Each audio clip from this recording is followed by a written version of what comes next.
Starting lineup: Seth, Shinjao, Mel, Samira, Yumi up against Mundo, Shivana, Ophelio, Sivir, Olaf. Rating of the picks for a casual game. Seth as a top 10, Shinjao in the jungle 9, Mel as a mid 8, Samira in shooter 8, Yumi in support 0, Mundo as a top 10, Shivana in the jungle 9, Ophelio in mid 1, Sivir as a shooter 4. We're in this game. We're gonna have this gut besticked German person on Xinjiao with more money than time. Going to splurge on this Xinjiao right away without knowing what he's getting. But he's got good taste, although he doesn't know how to handle it. Overall, between this Shinjao and this Samira, and even this Set, some of the prettiest skins that you can find in the game. On Team Red, on the other hand, we're gonna have Marty, the great Marty Bird, turning the otherwise remarkably beautiful Sivir into a kind of dumpster diver from Seattle, paying real-life funds to turn the creature who is originally more like a Playboy model into this hideous specimen with purple hair and glasses on. And I would argue that Odyssey Sivir is arguably the worst skin in the entire video game, which makes this a remarkable matchup because Soul Fighter Samira is arguably one of the prettiest ones. So this is really the battle of the skins more than anything else. Suffice to say that only an angry feminist would turn Sivir into a creature from hell with real-life money. Let's get to it.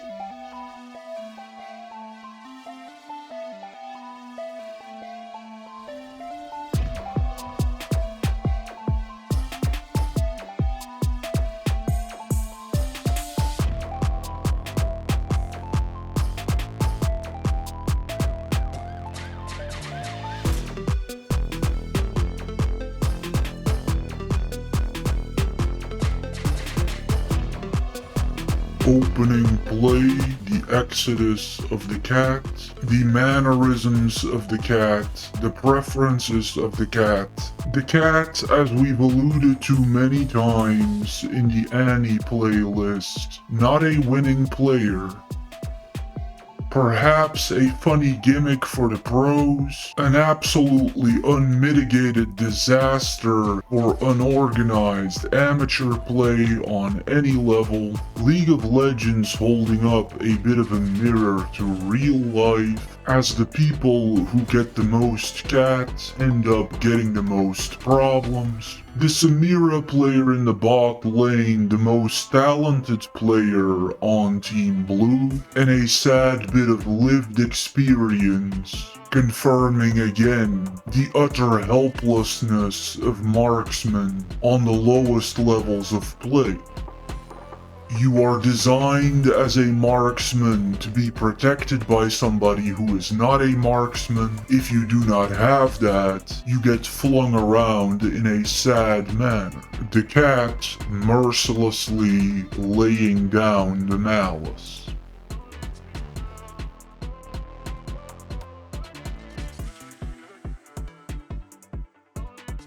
Marty Bird, the great Marty Bird, dressing up Sivir like an angry white woman from Seattle. The great Marty Bird putting on full display the bottomless pit of despair of the average lonely middle-aged woman, as we are stuck in samsara in a bad way, and embodying a complete caricature, continuously pushing down on the WTF button and the question mark button throughout the entire game, pointing out the mistakes of others, all the while you yourself barely grasp the basics, getting yourself rooted under turrets and face tanking everything on a highly fragile marksman. The Marty Bird is on the spectrum, although we don't call it that because she has the vag. And this woman has no understanding of the pressure that she puts on other people by constantly getting herself shot down and ambushed, completely unaware of her environment and tunnel vision, again in a way that we would say of an 11-year-old boy to be the worst kind of autism. But since it is a middle-aged woman, we do not call it out.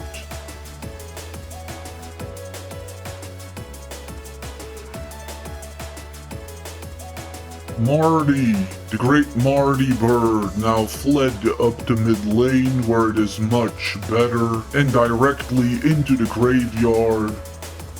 The Samira player ends up entirely catless down in the bottom lane and will end up having to duke it out. It is not uncommon for a person who is being unfairly put at a disadvantage to tell themselves stories and tales, and in that same way, the Samira player is going to lie to themselves, trying to pretend like a marksman can go and brawl with Olaf. That is going to be a short-lived affair.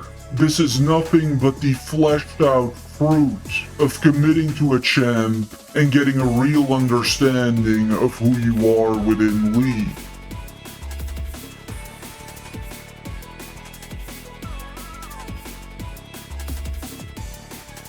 This Rift Herald will transport Shyvana down to the river.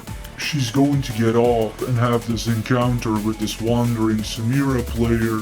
The cat joining Samira, popping the ultimate when Shyvana is about to die to try to snipe the kill. But alas, the cat shan't not snipe the kill. We're gonna have Marty, the great Marty Bird, with a lot of question marks and a lot of pings, questioning what the hell am I doing making use of the bushes, questioning why the hell am I going back to the fountain, not so much questioning why are you directly walking into a barrage of ultimates and explosions. This Aphelios player with kill sniping being the only tool in his kit, neither League nor your win-loss ratio will reward you for such a thing.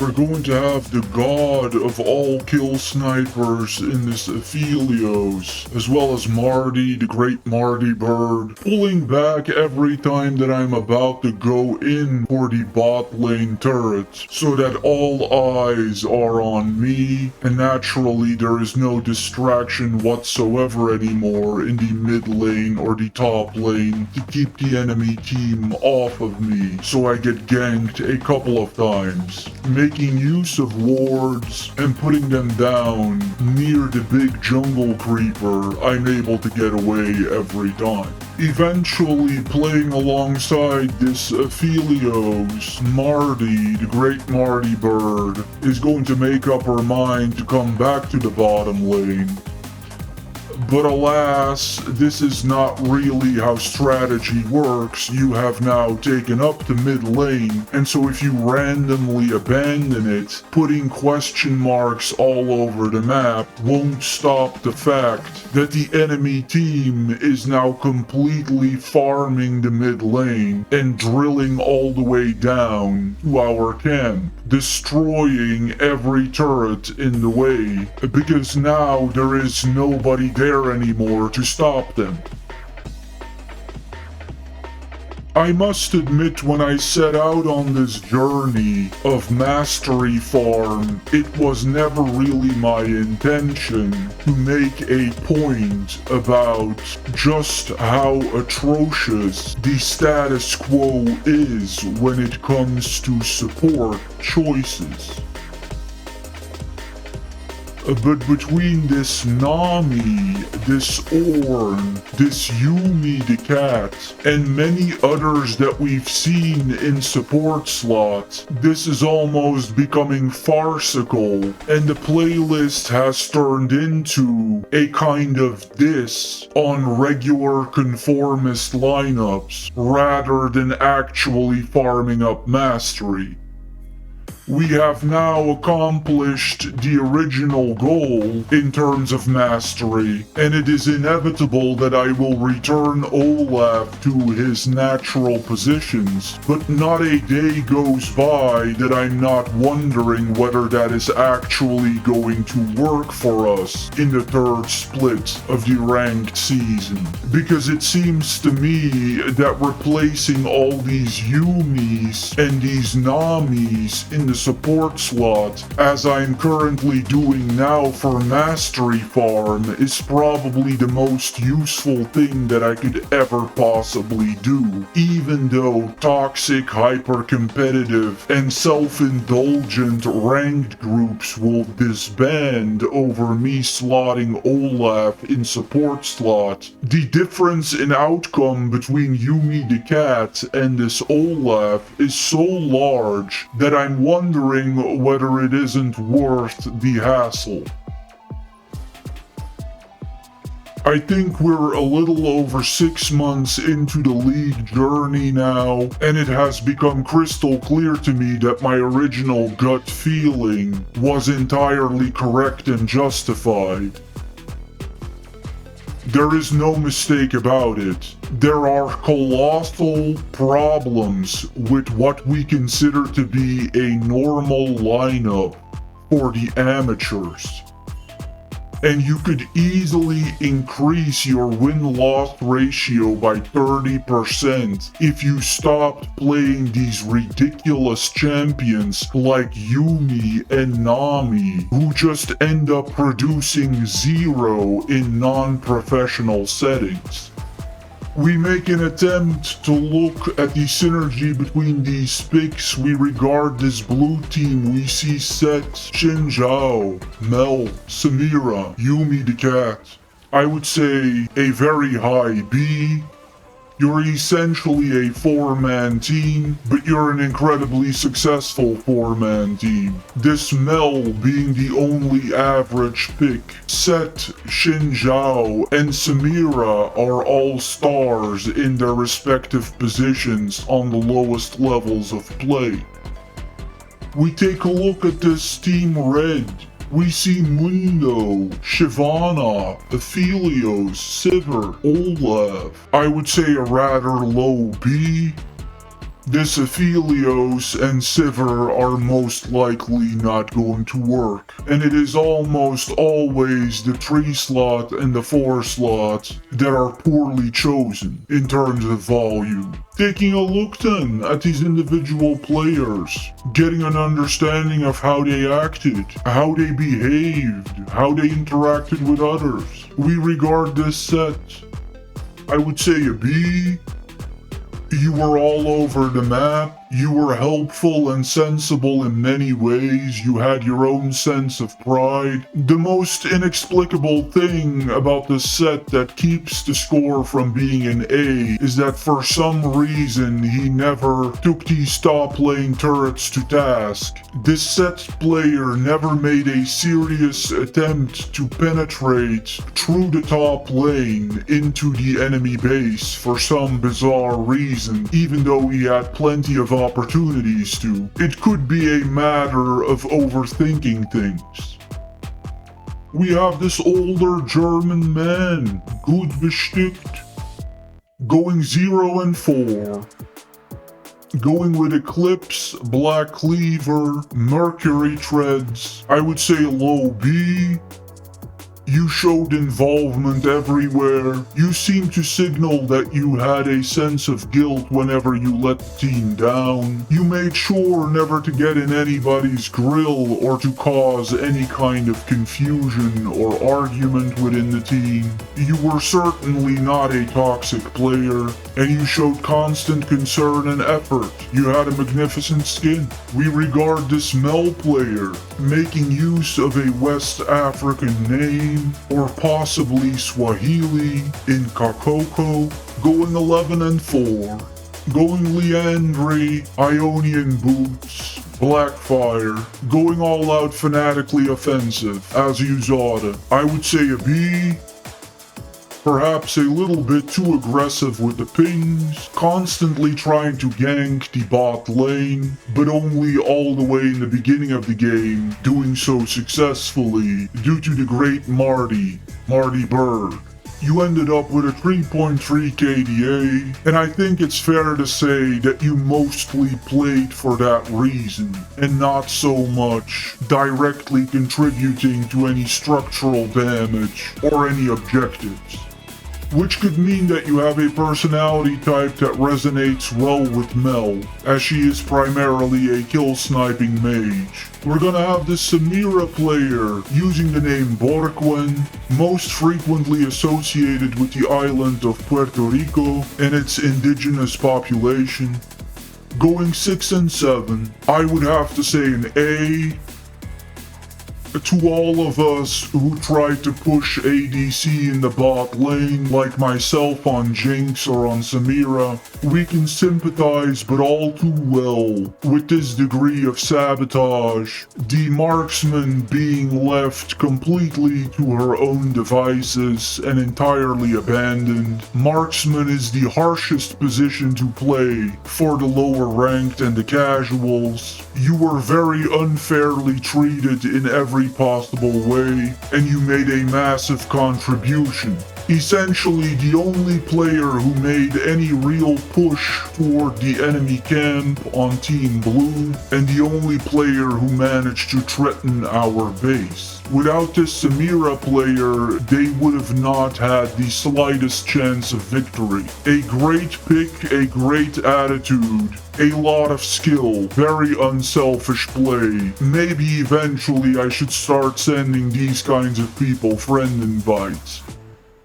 Because that is the type of ADC I would want on any team. We're gonna have this Polish boy, Trokostpol, Yumi player, going with Yumi the cat. Going 0 and 7.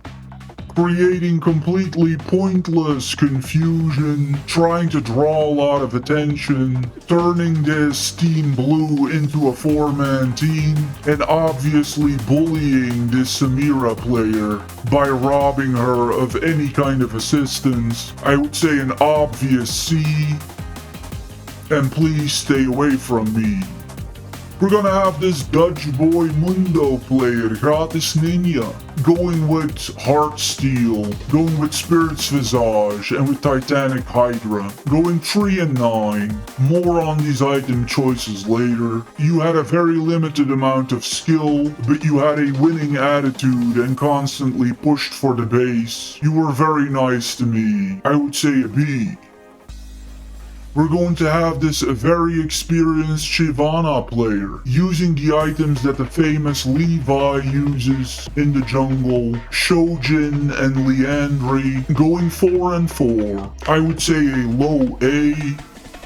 You were pushing completely selflessly for the objective. You were the only player who made a significant contribution outside of me in terms of team objectives, such as dragons and turrets. You made sure to get all the buffs for your team, and you didn't give a damn about personal record. Without this player, it would have been impossible to win this game. We're going to have this Spanish boy Aphelios player going 10 and 6, going with Berserker Greaves, Collector Infinity, I would say a C.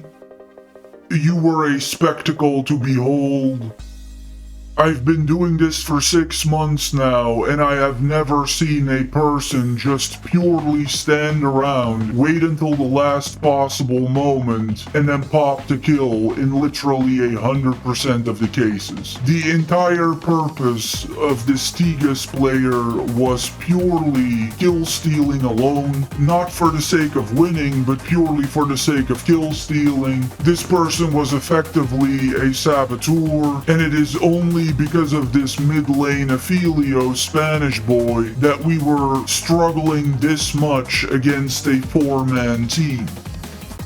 People watch my videos know my attitude very well about winning and losing. I think in the end, your KDA doesn't matter that much, and I am definitely not a person who insists on keeping everything to myself, but you are making a complete mockery of that idea and going way overboard. Effectively, the real contribution and the real record of this player is something like 1-6, not 10-6. And it is like a walking advertisement to get the collector into your inventory to protect yourself against people like this. We're gonna have Marty, the great Marty Bird, going Essence Reaver, Berserker Greaves, Shiv, Navori Flickerblade. That is not how you build Sivir, and that is way too much attack speed, focusing virtually only on attack speed. If you have only acceleration and no weight to your actual projectile, you will still end up doing no damage no matter how fast you throw or shoot. I would say a B.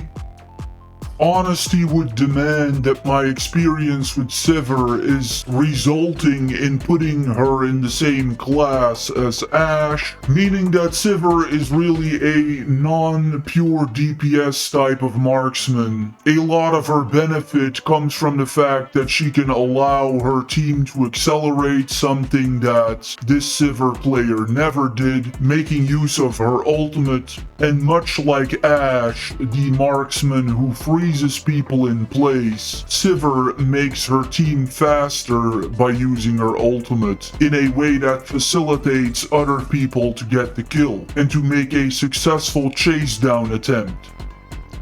This person is effectively playing Sivir as though it is Kai'Sa. Sivir is not Kai'Sa.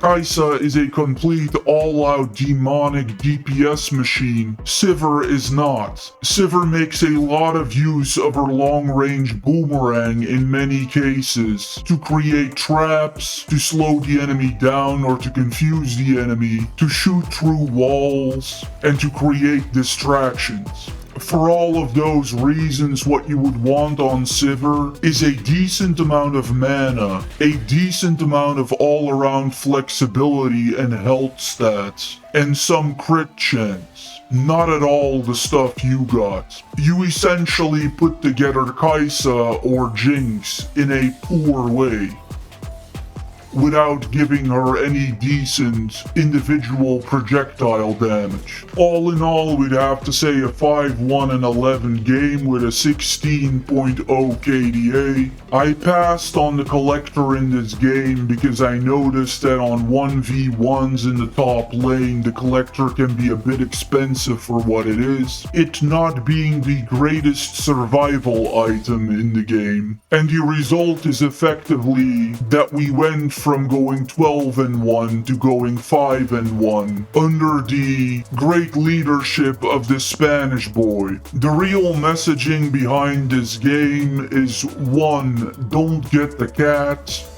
The cat makes you a 4-man team.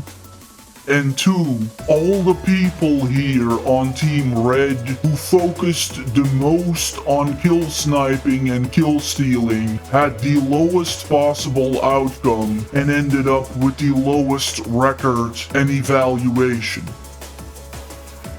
Riot does not want you to turn the whole game into stat padding just by kill sniping. And like so many things in League, you are really only damaging and hurting yourself with this behavior in the long term.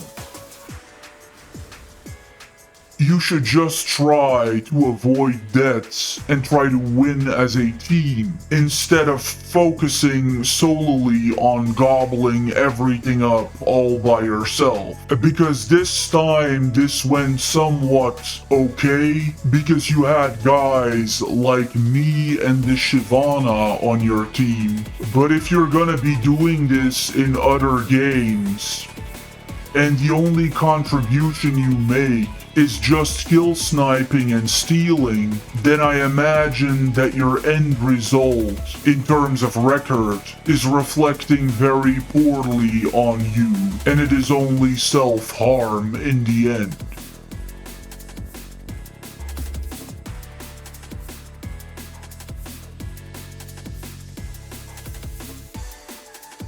Taking a look at the scoreboard here, we're gonna have Titanic Hydra here. This is not how Mundo deals damage. Mundo is a hyper tank whose type of efficiency rivals almost a military plan where there is no room for selfishness. His damage is spread out across all types, primarily true damage, also AP damage with his shocker, and mostly with his auto attacks, a little bit of attack damage. If a person were really in a position where they had to maximize Mundo's damage output, which would be very unusual, the correct way to do that would be to give him as much ability cooldown as possible, not to enhance his attack damage.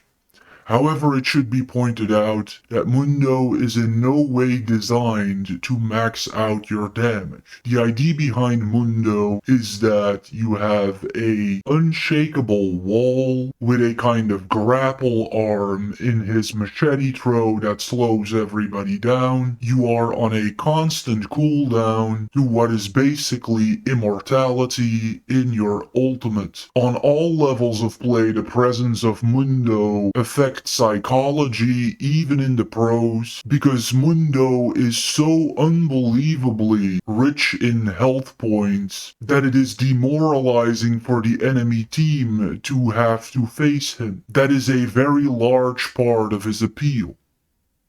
Moving on.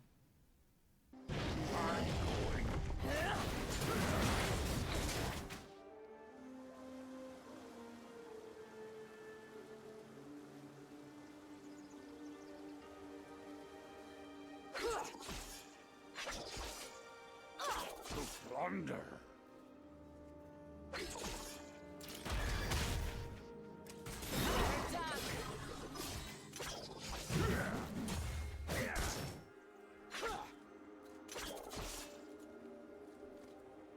Urge to kill rising.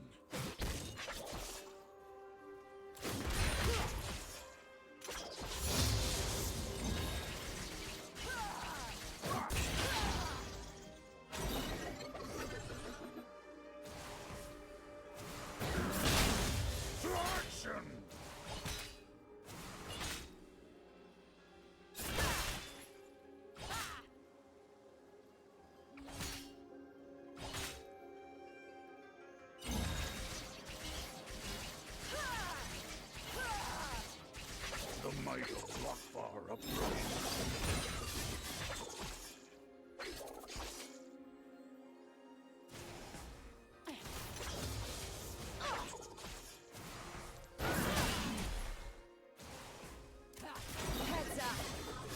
I'm going.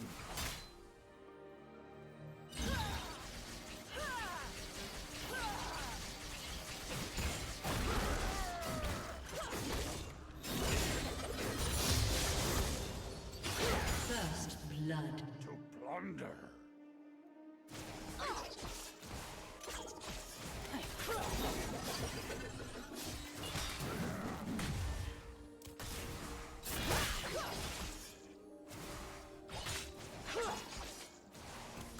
To action!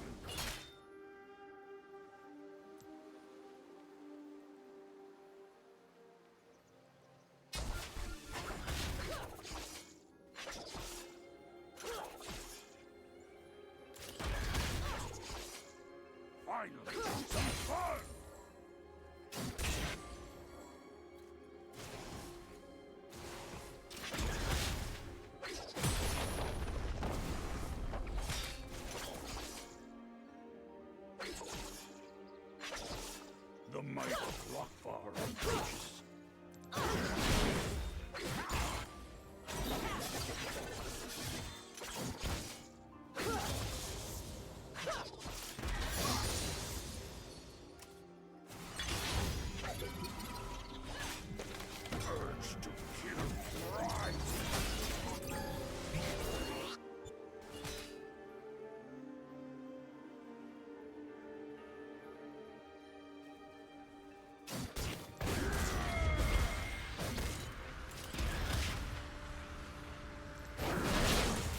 Death I steal.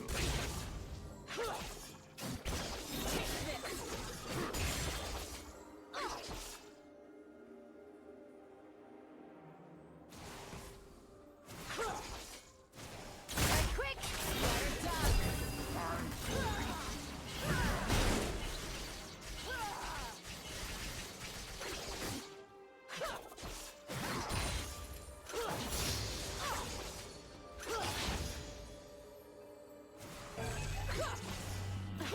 Water dog!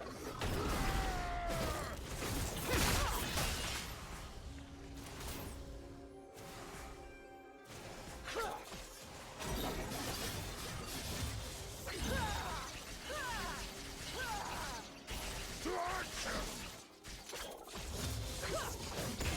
Heads up!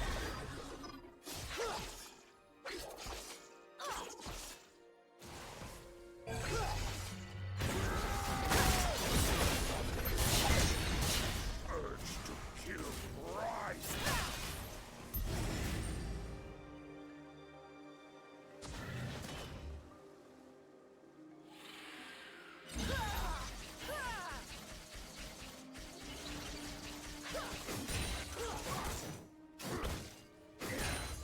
The might of Lockfall.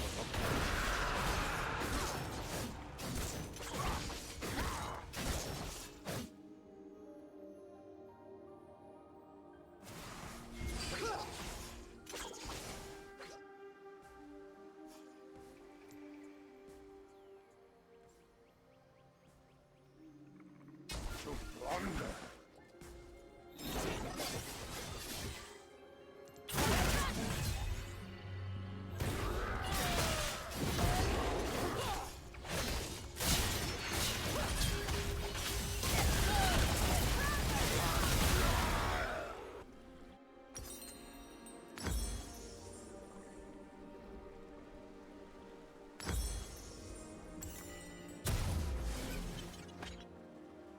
An enemy has been slain.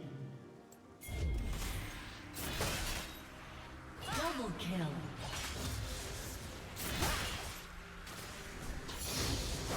To battle.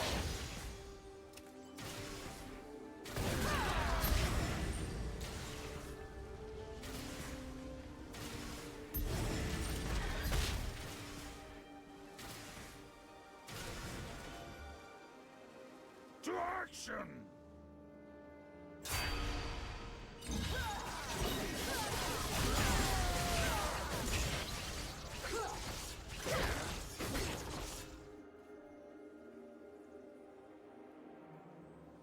Urge to kill rising.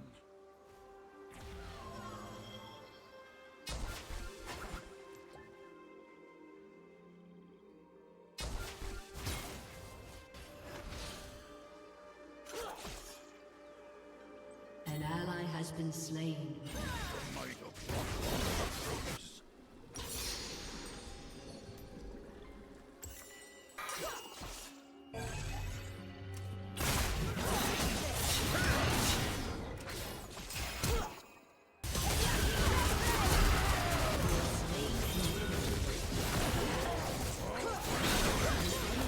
You're right on!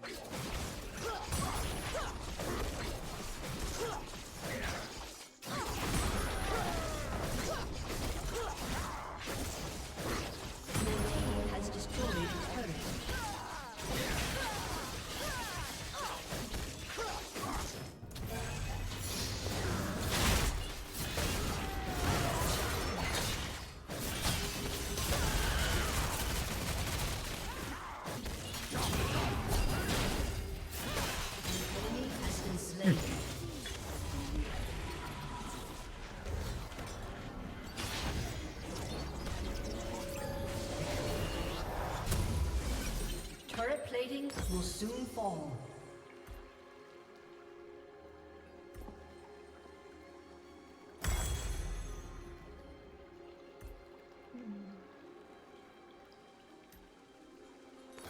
I'm going.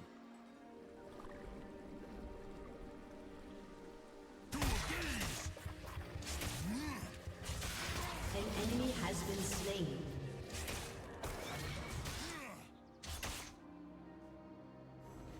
Urge to kill rising.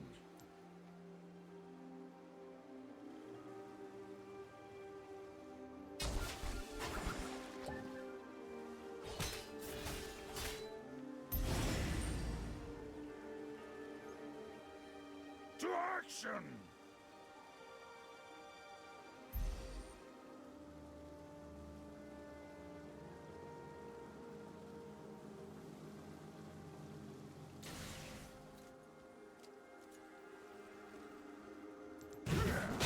To plunder! Shut down. Your team has destroyed a turret.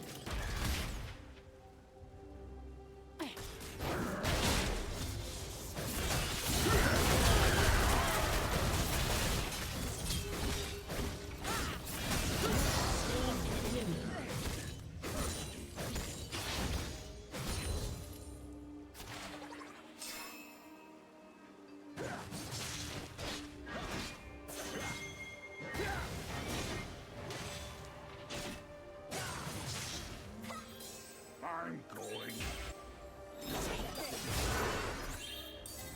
Enemy rampage.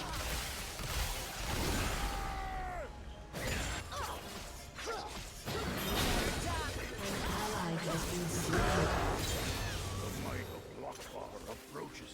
An enemy has been slain.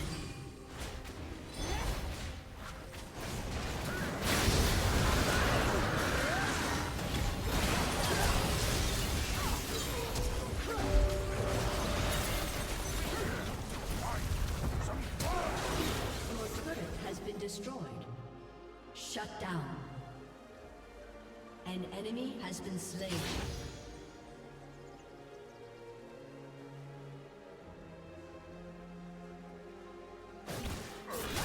Kill rising.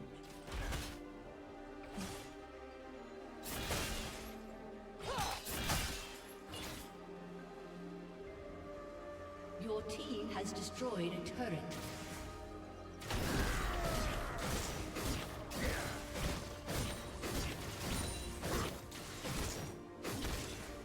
To action!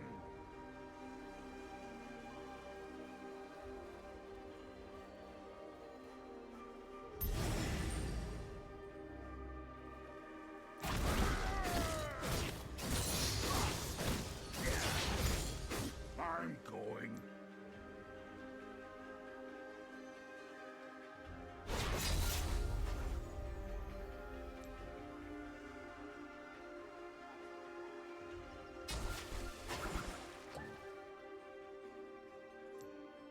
To plunder.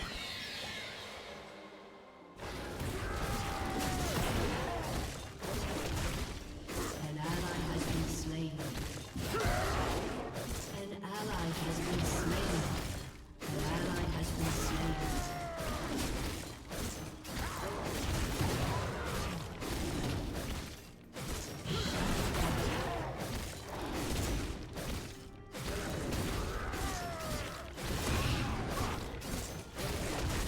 The might of Lockvar approaches.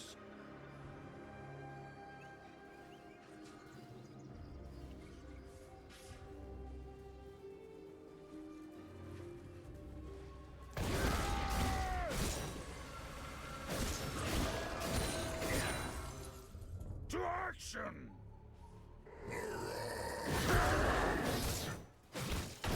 An enemy has been slain.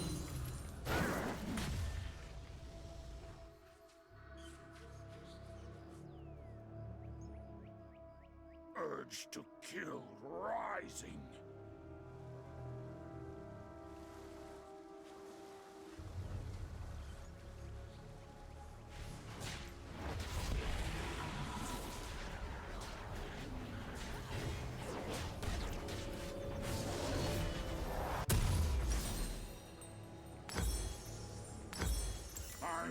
going.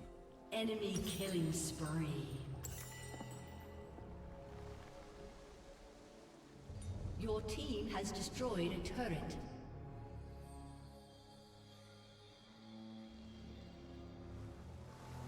The might of Lockvar approaches.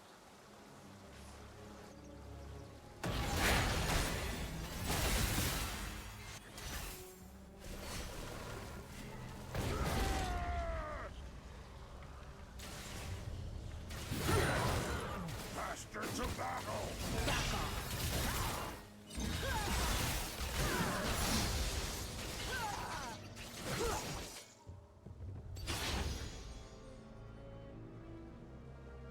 Enemy rampage. Shut down. An ally has been slain.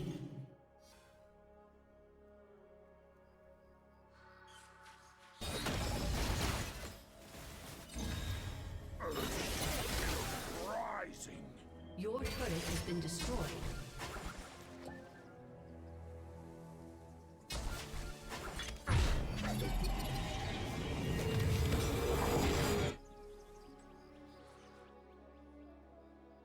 I'm going.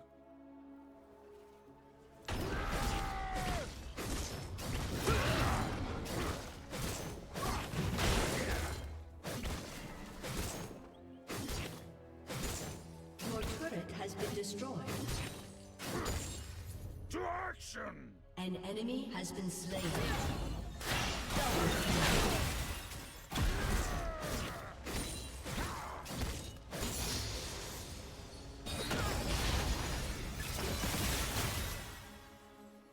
Death by steel!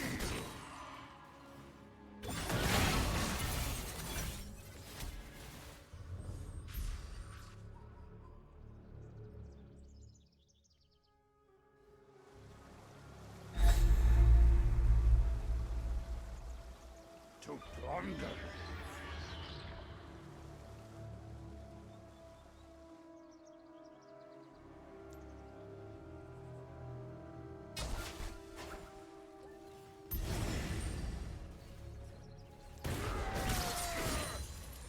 Chop, chop!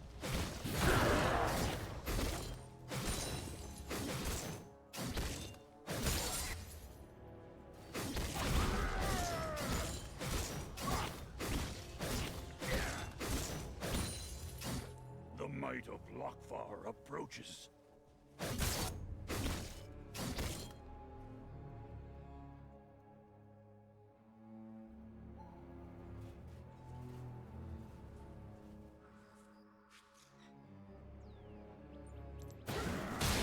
Urge to kill rising.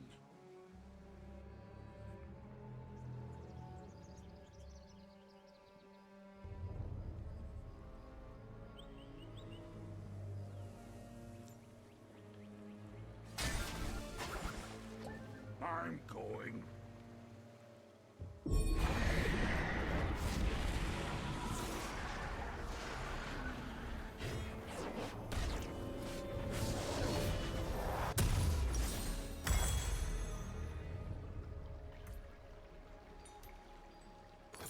To plunder.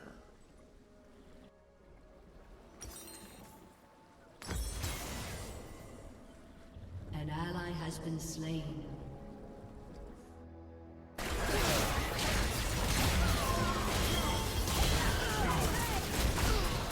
Enemy triple kill. The might of Lockvar approaches.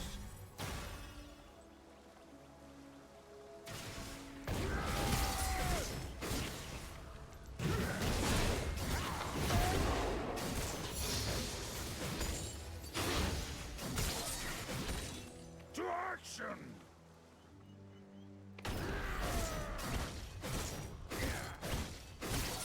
An ally has been slain.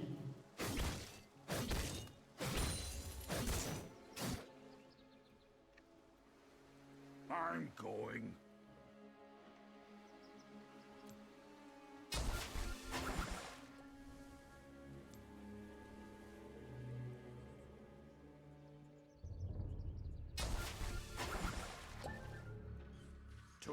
plunder.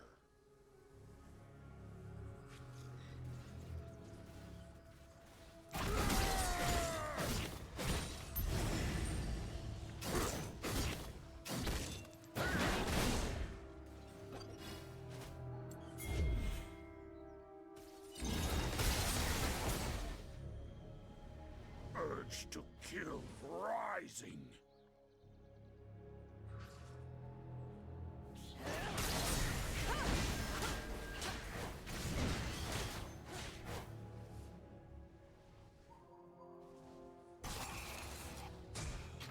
The might of Lokvar approaches.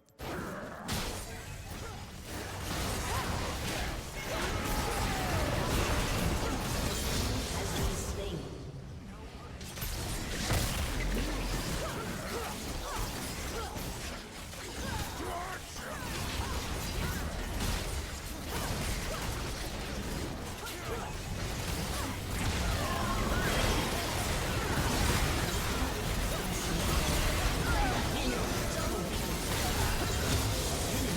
Triple kill.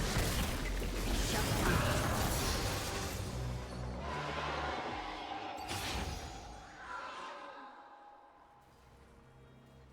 Your turret has been destroyed.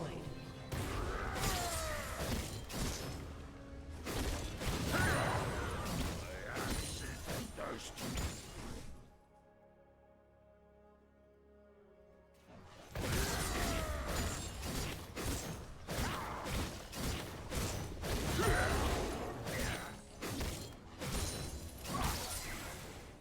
I'm going.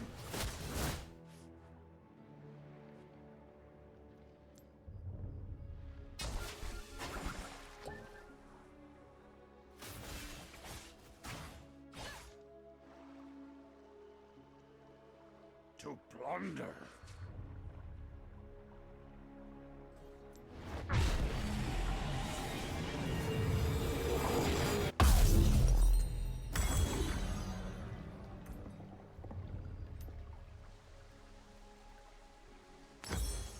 The might of Lokvar approaches.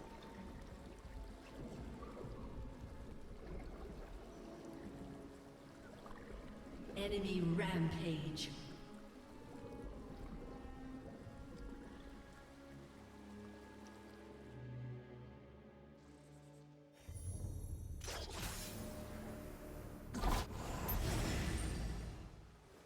To action! Shut down.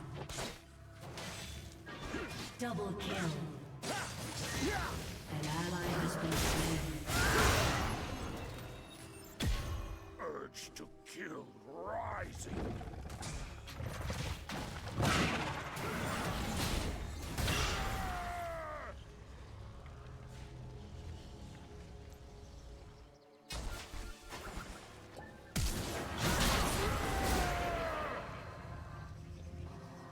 To plunder.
I'm going.